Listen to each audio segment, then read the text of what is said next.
Communication, marketing, recrutement. Vos besoins ont des solutions vidéo avec Décideur TV, le studio.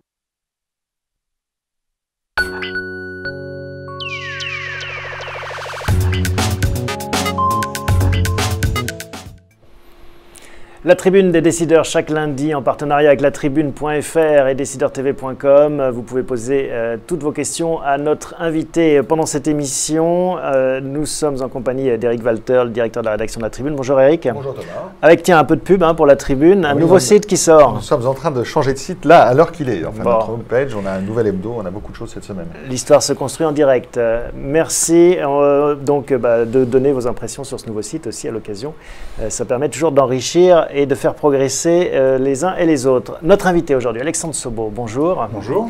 Vous êtes le directeur général de Holod Group. Vous avez 48 ans, X, DGA, Trésor, Natixis, une expérience des grands corps, des grandes écoles, des grandes institutions de ce pays. Et puis en 2000, vous décidez de rejoindre le groupe familial, une ETI basée à Saint-Étienne dans la Loire, qui est née de la fusion de Pingeli et de Holod sous la houlette de votre père.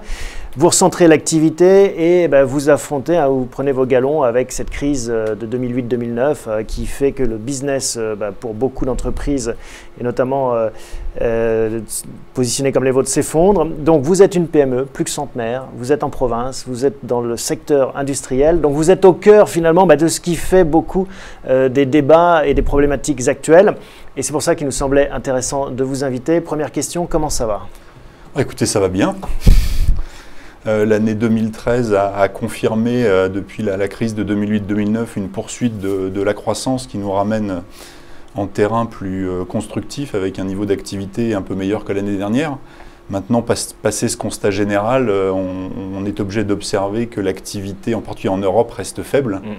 Que la confiance de nos clients qui achètent nos machines n'est pas vraiment revenue. Ah oui, on dit un mot sur ces machines, c'est des nacelles élévatrices. Holod est assez... Exactement. Holod fabrique des nacelles élévatrices, donc c'est simplement un panier dans lequel on peut mettre 2 ou 3 personnes et quelques outils, et qui est au bout d'une flèche de grue ou de bras de ciseaux, et donc on peut emmener en hauteur pour amener dans des parfaites conditions de sécurité tous les gens qui travaillent dans un monde en 3 dimensions. Vous êtes un bon indicateur de l'activité, puisque j'imagine qu'on utilise vos machines pour beaucoup de choses. On utilise nos machines pour beaucoup de choses, principalement dans la construction et dans la construction non résidentielle, mais on l'utilise dans l'industrie pour faire de l'entretien, dans la logistique, dans les grandes surfaces, même dans le cinéma, ou pour les retransmissions sportives. Si vous regardez des arrivées de Tour de France, des Grands Prix de Formule 1 ou des retransmissions de golf, avec l'œil attentif qui est le mien, on observe tout autour de cet environnement de nombreuses nacelles. Les grands chiffres de Holod.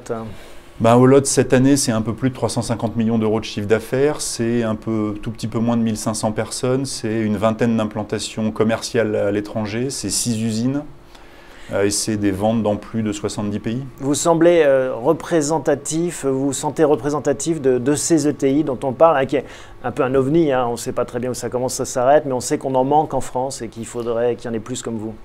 Je ne sais pas si on est représentatif des ETI, mais je crois qu'on est représentatif de ce qu'on sait faire quand on le fait bien et qu'on exporte, puisqu'aujourd'hui on vend plus de 80% de notre activité se fait en dehors de France.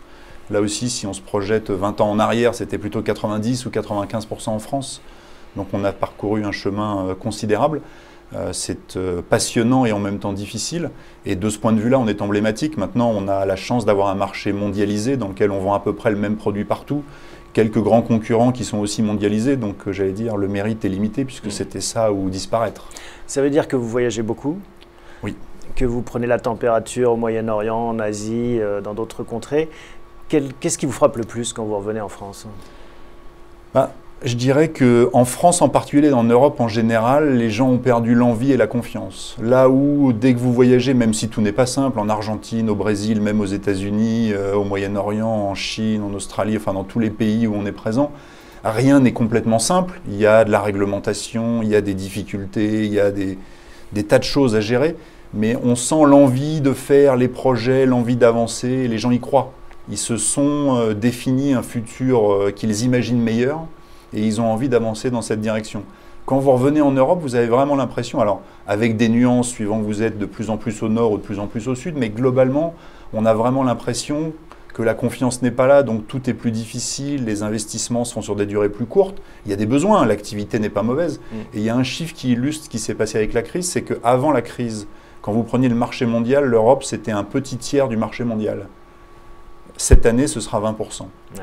Ça correspond aussi à un basculement, disons, de l'activité économique qui se oui, mais répartit un peu différemment. Si vous prenez l'Amérique du Nord, ils étaient 60, ils sont toujours 60. C'est-à-dire que passé la crise, l'Amérique du Nord a retrouvé sa place, là où l'Europe est restée plus de 40% en dessous de ce qu'ils étaient avant. Johnny demande comment on redonne envie, donner l'envie d'avoir envie. Comment est-ce qu'on fait pour redonner à nos compatriotes cette envie? D'ailleurs, c'est un peu le message du gouvernement, c'est le message de la BPI. Il faut arrêter de pleurnicher et avoir envie, mais ça ne se décrète pas l'envie ici? Ah non, ça ne se décrète pas. Je crois au fond, enfin en tout cas en tant qu'entrepreneur, je pense que tous les entrepreneurs ont envie. Et simplement, ils constatent à un moment, un principe de réalité, que leur environnement, qu'il soit business, qu'il soit réglementation, qu'il soit confiance, les amène à ne pas prendre les décisions positives qu'ils pourraient prendre. Encore une fois, un chef d'entreprise, sa première préoccupation, c'est est-ce que demain je vais m'en sortir? Donc, j'ai un environnement incertain. Ça, encore une fois, il existe assez peu de certitudes. Alors, il paraît qu'Airbus a 6 ans ou 7 ans de carnet de commandes. Et j'ai quelques collègues avec qui je parle de temps en temps qui en ont 2 ou 3, heureux hommes. Mais dans la majorité des cas, on a 2, 3, 4, 5, 6 mois. Donc, de toute façon, quand on se projette dans un plan qui soit stratégique, un business plan à 3 à 5 ans, il y a forcément une part d'incertitude assez importante. Mais aujourd'hui, qu'est-ce qui, justement, ce climat vous empêche de faire quoi principalement? D'investir, de recruter? Est-ce que vous avez l'impression de ne pas pouvoir développer, parce que j'imagine que ce sont des machines qui peuvent évoluer technologiquement, est-ce que vous êtes dans une situation où vous dites, je risque de prendre du retard parce que je ne peux pas faire ça? Alors, dans la crise et dans toute la période difficile qu'on a traversée depuis 2008, il n'y a qu'une seule chose qu'on a sanctuarisée, c'est la recherche et développement. C'est-à-dire que quand on a tout réduit pour passer la crise, on a pris une décision, c'est que, alors sous réserve que les projets avancent, mais on ne réduirait pas notre budget de R&D en valeur. C'est combien de pourcentage du chiffre d'affaires? C'est autour un peu plus de 3% du chiffre d'affaires. Donc ce n'est pas non plus des chiffres démesurés, mais quand le marché, quand le marché baisse de 75% et notre activité est réduite des 2 tiers, on passe de plus de 600 millions à 200 millions. Un sou est un sou, si je puis dire. Donc c'est des décisions, parce que c'est la préparation de l'avenir, c'est les choses auxquelles il ne faut jamais renoncer, sauf si on n'en a plus les moyens. Parce que vous avez encaissé cette décélération, et on ne se rend pas bien compte finalement, quand on vous écoute, on a l'impression que bon, bah, c'est un peu plus dur, mais que ça continue à fonctionner. Vous êtes passé de 600 à 250 millions. 200. À 200 de millions. 650 à 200. Une réduction par 3 de votre chiffre d'affaires, de votre activité. Oui. Comment est-ce que vous avez fait pour survivre? Il y a beaucoup de boîtes qui seraient restées sur le carreau. Alors écoutez, j'ai du mal à parler pour les autres, mais en ce qui nous concerne, il y a deux choses importantes de survivre. La première, c'est qu'on savait qu'on était sur un marché cyclique, et donc on avait préparé un certain nombre de plans qui nous permettaient de nous ajuster raisonnablement rapidement dans le cas où un retournement de cycle interviendrait. Parce que je pense que si on n'avait pas été un peu préparé, alors encore une fois ça a été plus dur et plus violent que prévu, mais si on n'avait pas été un peu préparé, je pense qu'on ne s'en serait pas sorti.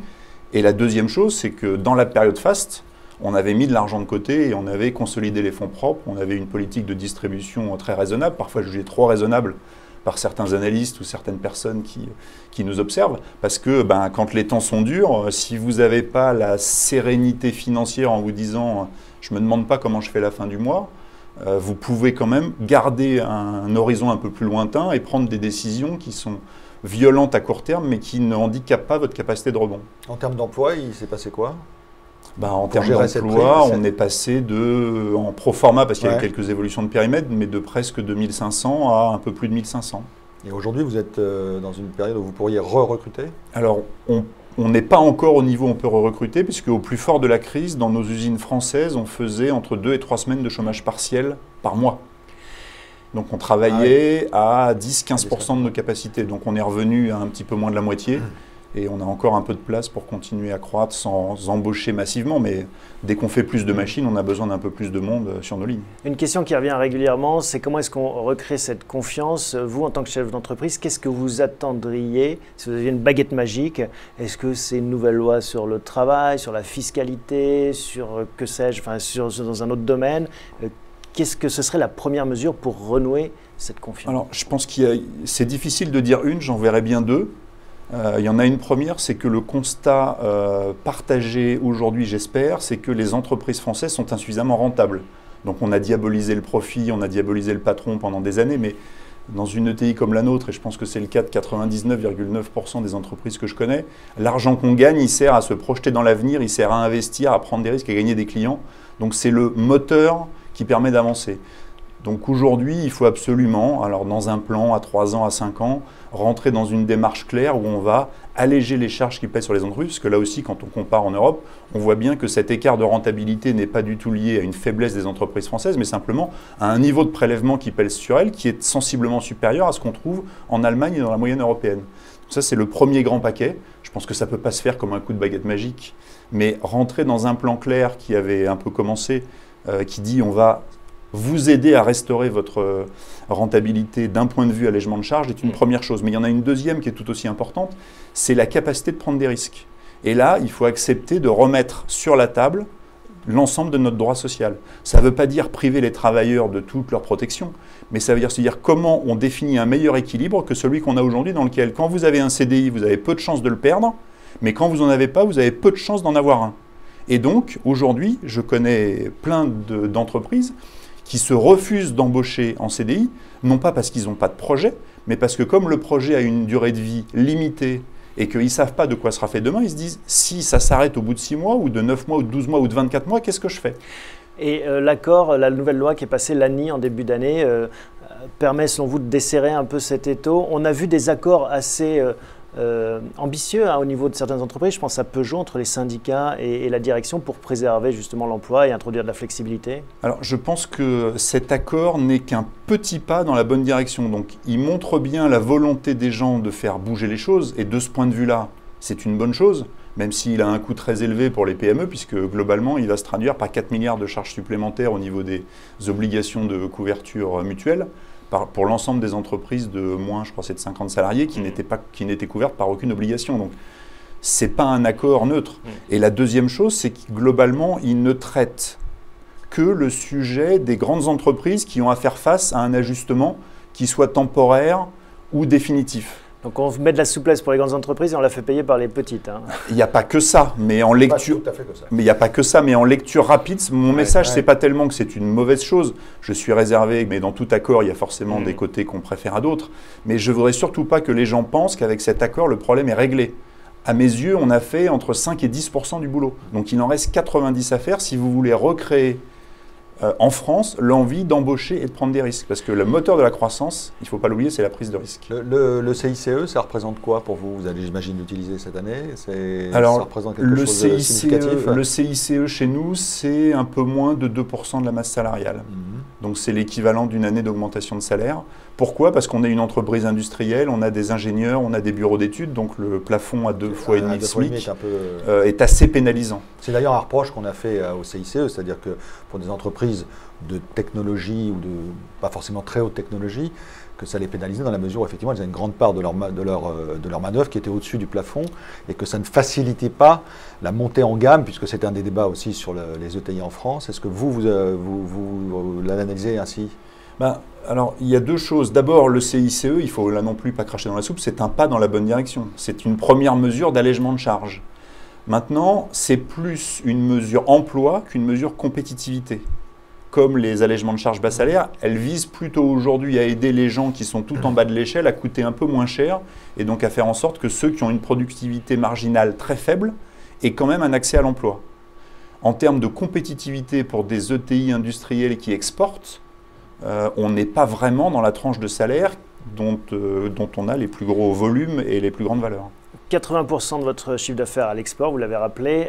Ça veut dire qu'en termes de pilotage de votre entreprise, vous réfléchissez, j'imagine, davantage à des investissements en dehors de cette zone euro où on a moins envie? On a deux types d'investissements, les investissements industriels et les investissements commerciaux. En termes d'investissement industriel, comme je l'indiquais tout à l'heure, aujourd'hui on travaille à un peu moins de 50% de nos capacités. Donc la problématique capacité, je dirais, on verra quand on fera 40% de plus. C'est-à-dire qu'on sera passé de 45 à un petit 60 ou un gros 60. On pourra se reposer la question, mais ce n'est pas aujourd'hui d'actualité. Quant à la partie commerciale, on doit être sans cesse en éveil sur les futures régions du monde qui vont s'intéresser à notre produit, dans lequel la problématique sécurité du travail en hauteur va se poser. Donc, on a ouvert l'année dernière l'Inde, on réfléchit à l'Indonésie, on est tout le temps à l'écoute des grandes zones du monde pour savoir dans quel pays et à quel endroit notre présence commerciale directe est nécessaire pour le développement de nos ventes. Une petite question quand même sur le Made in France. Donc votre métier est essentiellement d'assembler des pièces que vous achetez chez des sous-traitants. Donc dans ce dispositif, quelle est la part française, quelle est la part étrangère?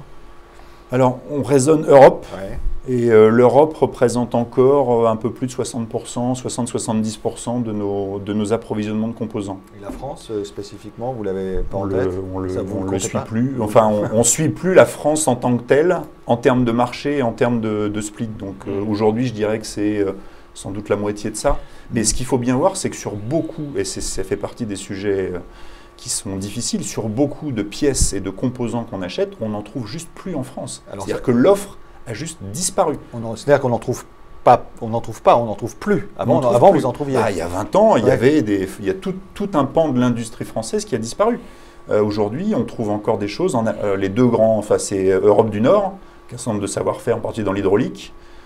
L'Italie, avec beaucoup de savoir-faire industriel. Alors, l'Italie est un pays qui est en difficulté, mais ils ont encore beaucoup de savoir-faire, une vraie souplesse qui leur a permis de rester proche de leurs clients. Et puis l'Allemagne, qui a gardé une grande compétence dans ce domaine. Vous avez fait Polytechnique, on l'a rappelé. J'imagine que vous êtes encore en contact avec vos petits camarades, peut-être de promo ou d'autres, qui sont, eux, dans l'appareil d'État. Est-ce que vous les voyez évoluer? C'est ça qui est intéressant. Un X peut devenir un chef de TI ou rester dans un cabinet. Comment est-ce que vous dialoguez avec eux? Est-ce que vous pensez que là, il y a aussi un schisme qui se crée? Je pense que le schisme, il n'est pas tant avec nos interlocuteurs dans l'administration qui ont leur propre cursus, leur propre culture, mais avec lequel on partage, que ce soit une formation, des relations amicales. Enfin, il y a plein d'occasions de discuter et d'échanger. Donc pour moi, la vraie difficulté, elle est avec le monde politique, qui a une ignorance complète de la réalité, à de rares exceptions près, de l'entreprise. Et donc, mon sentiment, c'est que de temps en temps, on leur parle chinois. C'est-à-dire qu'ils ne se rendent pas compte ce qui fait avancer une entreprise, comment ça fonctionne en vrai. Alors, on a toujours à l'exemple les plans sociaux qu'on jette en pâture à l'opinion régulièrement, et je comprends pleinement le drame humain, qui est la disparition de dizaines ou de centaines d'emplois dans des bassins d'emploi qui sont parfois en difficulté. Mais la vie de l'entreprise, ça n'est pas ça. Je crois que les plans sociaux et les licenciements économiques, c'est 3% des entrées à Pôle emploi. Donc il faut bien voir que la vie de l'entreprise, c'est autre chose. Un chef d'entreprise, il investit, il forme ses salariés, c'est pas pour les faire partir. Il a dépensé de l'argent, il leur a appris des choses, et on le suspecte en permanence de ne penser qu'à une chose, c'est de les faire partir. Non. Sa préoccupation, c'est comment je fais croître mon business. Là aussi, dans notre métier, c'est simple. Qu'est-ce que c'est que la productivité? En résumé, c'est la capacité, avec des meilleures techniques, des meilleurs outils ou des meilleures technologies, de faire la même chose un peu plus vite. Quand il vous faut 10% de moins de temps d'homme, quelle qu'en soit la raison pour faire quelque chose, si vous n'avez pas 10% de business en plus à leur faire faire, vous avez 10% de bonhomme en trop.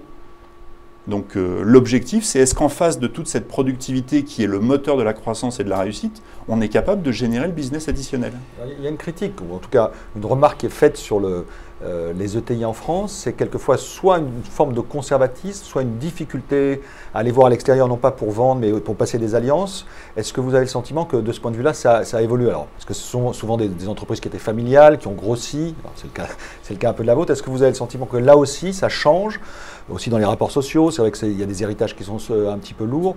Par rapport aux homologues allemands, on sent quand même qu'on est encore dans un environnement un petit peu, non pas vieillot, mais qui mériterait d'être un peu plus ouvert. Là aussi, je pense, je vais le dire crûment, mais on n'a que ce qu'on mérite. C'est-à-dire que le tissu industriel français, le développement de ces ETI et le comportement de ces capitalistes, de ces actionnaires familiaux, n'est que le reflet de la réglementation qui s'impose à eux, qui fait qu'aujourd'hui, quand vous prenez la fiscalité, le droit social, vous êtes dans des situations où vous n'avez pas envie de lâcher le manche, pour tout un tas de bonnes et de mauvaises raisons. Vous n'avez pas forcément envie de prendre de gros risques. Donc, je dirais, le cadre dans lequel on intervient est naturellement malthusien. Chez Olot, on n'a rien fait d'extraordinaire. On a fait le constat un jour que si on restait français, dans 10 ans, on était mort. Donc, on n'a pas eu le choix. Et si on va plus loin, est-ce que ça veut dire que vous réfléchissez dans des scénarios peut-être extrêmes un jour à quitter ce pays et aller mettre le siège, je ne sais pas moi, dans d'autres contrées?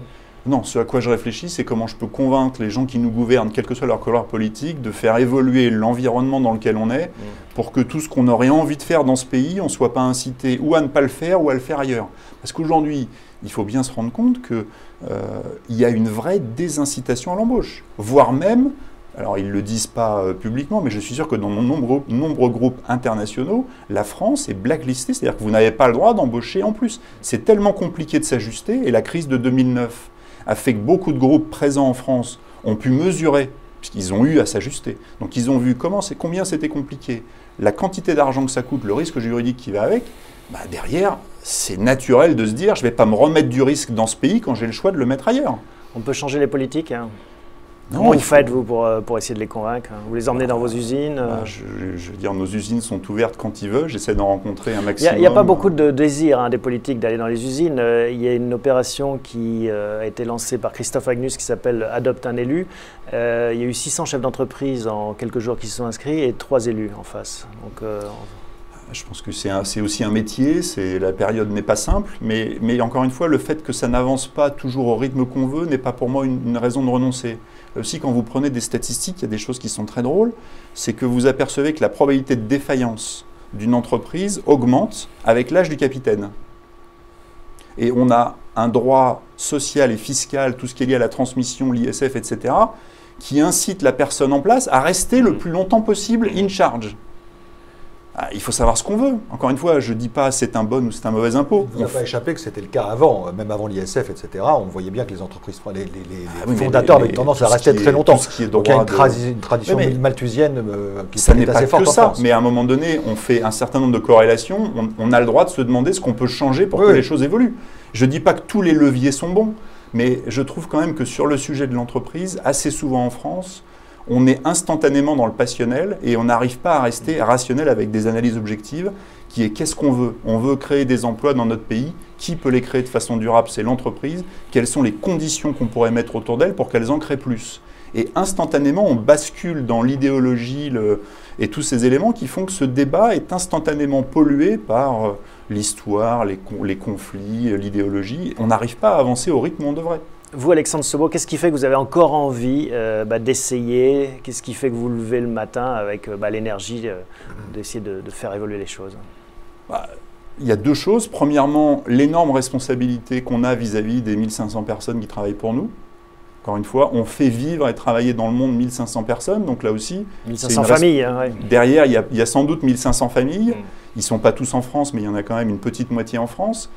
On a une responsabilité. On sait très bien que toute mauvaise décision, toute hésitation, toute non-prise de risque qui se serait révélée positive, qu'on n'a pas prise, c'est fragiliser et mettre en risque l'activité de ces gens-là. Ça, c'est la première grande chose et c'est sans doute la plus importante. Alors, certains matins, c'est lourd, on est un peu fatigué, on a un peu moins envie, mais instantanément, vous êtes rappelé à la réalité. On n'a pas le choix. Et puis la deuxième, moi, je suis un grand amoureux de notre pays. On a le plus beau pays du monde, on a des gens formidables, on a des infrastructures, on a de la compétence. Et quand on voit qu'on a juste réussi à mettre autour de ce miracle français où on peut être aussi rigoureux que les Allemands, aussi débrouillard que les Italiens, aussi travailleurs que les Espagnols, on arrive à faire tout ça. Et on nous a mis autour des règles, des contraintes qui fait qu'on ne peut pas donner notre pleine mesure. Donc, tant qu'il me restera un peu d'énergie, je me battrai là-dessus. Sur ce sujet, ça vous choque un peu, ces quelques centaines de personnes qui partent à l'étranger? Non pas forcément parce qu'ils ne peuvent plus agir en France, mais uniquement pour des raisons patrimoniales ou fiscales. On a vu quelques cas, je ne parle pas des stars, je parle des gens qui sont dans le business. Écoutez, s'exiler uniquement pour des raisons patrimoniales. Il y a les stars, bien sûr, non, mais c'est moins important pour l'activité économique française. Mais je pense que là aussi… il y a des effets de loupe, bien sûr. D'abord, il y a quelques effets de loupe, mais la question qui se pose… Et là, de ce point de vue-là, je pense qu'on a une vraie différence entre la France et l'Allemagne. Je pense que le chef d'entreprise n'a pas la reconnaissance qu'il mérite. Je pense que là où le chef d'entreprise allemand est une vraie star et tout le monde est pleinement conscient de ce qu'il apporte au pays, en France, il est d'abord suspect de vouloir s'en mettre plein les poches et de faire partir des gens dès qu'il en a l'occasion. Donc on a un problème de reconnaissance qui est à mon avis important. On a un deuxième sujet qui est le patrimoine, c'est l'accumulation d'un travail. Et donc, à partir du moment où on a l'impression de se le faire prendre au-delà de ce qui est raisonnable, je ne dirais pas que j'excuse les comportements, parce que chacun est libre avec ses décisions, et puis la liberté d'installation et de bouger existe. Mais il y a des moments où on a l'impression qu'on qu'on porte atteinte à une vie ou 2 ou 3 générations de travail. Donc c'est pas facile. Et puis la troisième chose, mais ça aussi c'est un des drames français, c'est jusqu'à quel niveau de prélèvement de votre revenu vous considérez légitime de contribuer au bien public. La dernière loi prise en France dit 75%. Moi, personnellement, ça me paraît un peu trop. Je veux dire, je ne suis pas dans ce cas-là, donc j'en parle d'autant plus librement que je suis payé de façon beaucoup plus modeste que tous les grands patrons qui agitent l'actualité. Mais globalement, humainement, là aussi, si je fais un ratio, je dis tant qu'on paye moins d'un tiers de ce qu'on gagne, personne ne se pose de questions. Entre 30 et 50, on se dit bon, on fait des efforts, c'est beaucoup. Quand on vous prend plus de la moitié du produit de votre travail, il ne me semble pas anormal qu'à un moment donné, on ait des réactions humaines. Quel est le sentiment dans vos usines de vos salariés, des gens qui fabriquent au quotidien ça? On voit un énervement alors chez ceux qui s'en vont avec leurs pieds, mais aussi de monsieur et madame tout le monde, un ras-le-bol fiscal, les bonnets rouges en sont une émanation, de ceux qui payent finalement. Comment est-ce que vous le sentez, vous? Écoutez, nous, on essaye de rester très concentrés sur la problématique de l'entreprise, qui vient juste de sortir la tête de l'eau après 3 ans de crise difficile. Donc 2012, on est revenu en état d'exploitation positif. 2013, on devrait être en résultat net positif. Donc je crois que tout le monde est concentré sur bien faire son travail, satisfaire ses clients. Et je ne pense pas que ces sujets soient très c'est pas présent discutés à l'intérieur de l'entreprise. Et si on peut s'en protéger ou s'en préserver pendant un certain temps, j'avoue que je ne serais pas malheureux. Après, chacun est libre de manifester. Une dernière question, Eric. Non, on n'a pas parlé du tout des problèmes de financement. Enfin, on en a parlé en creux. Vous êtes coté en bourse. Est-ce que pour vous, c'est utile, c'est un handicap, puisque certains disent la bourse est un problème quelquefois. Est-ce que c'est une source de financement potentiel énorme, ou en tout cas, et plus généralement, est-ce que le dispositif de recours au financement de cette nature est optimum en France pour des entreprises de votre taille? Alors, je dirais à un moment donné, puisqu'on est coté depuis décembre 98, à un moment donné, lever des capitaux sur le marché et s'introduire en bourse est apparu aux actionnaires de l'époque comme étant la meilleure solution. Au global, on a levé sur le marché une centaine de millions d'euros. Donc, si on est là aujourd'hui, c'est en partie grâce au marché. Maintenant, il y a d'autres sources de financement, et puis je pense qu'il ne faut pas perdre de vue le principal problème de l'entreprise en France. Ce n'est pas son insuffisance de financement, c'est son insuffisance de rentabilité. Et là aussi, parmi les critiques ou les étonnements que j'ai, c'est qu'on nous explique qu'on a fait la BPI, Oseo, etc. Mais tout ça, ça aide la solvabilité d'une entreprise, c'est-à-dire sa liquidité instantanée. Mais la principale source de financement d'une entreprise, c'est son autofinancement, c'est-à-dire l'argent qu'elle gagne. Et tant que les entreprises françaises en gagneront en gros un tiers de moins que les entreprises allemandes, on n'aura pas de solution durable. Cet écart est beaucoup trop grand. Même si les gens travaillent bien, on a une très bonne productivité, etc. Un tiers d'écart en rentabilité, ça ne se surpasse pas avec le travail des gens. Ce n'est pas possible. Une dernière question pour Tiffany. Quel conseil pour l'avenir, demande cet internaute. Vous avez 30 secondes. Ça doit retenir un truc de votre message. Je pense qu'il faut garder confiance et il faut que chacun à son niveau, on essaye avec raison et rationalité de faire changer les choses dans le bon sens. C'est-à-dire redonner aux gens envie d'entreprendre et de prendre des risques. Voilà, c'était la tribune des décideurs d'Alexandre Sobo. Merci beaucoup d'avoir répondu à notre invitation. Merci Eric. Merci à vous tous pour votre fidélité et vos questions. On se retrouve la semaine prochaine, même endroit, même heure.